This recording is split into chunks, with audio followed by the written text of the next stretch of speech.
here, and now his arm is like this. Instead of going down here, I'm just here. I'm just gonna pulse my hand against it, and I just start applying some force to run it all the way there. And then the next goal of mine is to place my head against his head so that there is no space for his hand. So if I can get my head there, rather than down here, where now I might be fighting against that. So even if I was on the side, I would then run, and now I have head-to-head contact. So when that hand tries to come back in, it's like there's not there, and then I can just get the squeeze. So that kind of actually informs me on where I want to be. I want to be where he can't do that.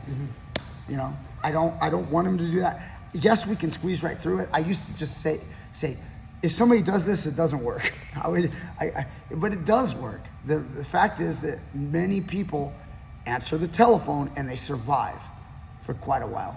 And I'm not saying that they survive against me. Usually maybe there's been a couple scenarios where I didn't finish, but I don't think it's a good defense, but it is a thing that people do. And the best way that I deal with it is by driving it off and then connecting my head so they can never bring it back. So they're like this. Their hand, like it never even gets to here, which is the whole point, to try to guard their carotid. They're trying to guard it by going here. But if their arm is here, this isn't doing anything anymore. It's still, you're pressuring in and it's pushing into here. So anyway, so have you seen that before? That's called answering the telephone. Go, do that again. Try that again. And let's talk about the answering the telephone there. So it is a decent little, I don't want to say stalling defense, but it can help you survive.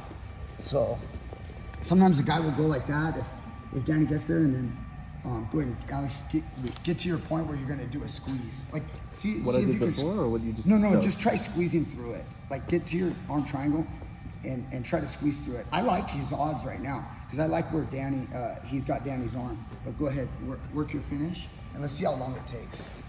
So we go about like right here. Start your squeeze. Can you get it? Try to defend it a little bit, Dan, with just your telephone. See if you can survive it. See, it definitely takes a while, but you eventually squeeze through it, right? Now go ahead, do it again. Yeah. But this time, sorry, Dan. Yeah. Do it again, Alex. But this time, like get that thing right off and then try to connect your head. And let's see if we can get any different. Hopefully I'm not just making it up, you know. But yeah, so do you see the position? Can you bring it back, Danny? Now don't let him, Alex. Drive your head into that. Now squeeze. A little bit better, maybe just a little. I think it was a little quicker, wasn't it? I mean, I'm not clocking it, but yeah, it definitely looked like it was a little bit better. It's way tighter. Yeah.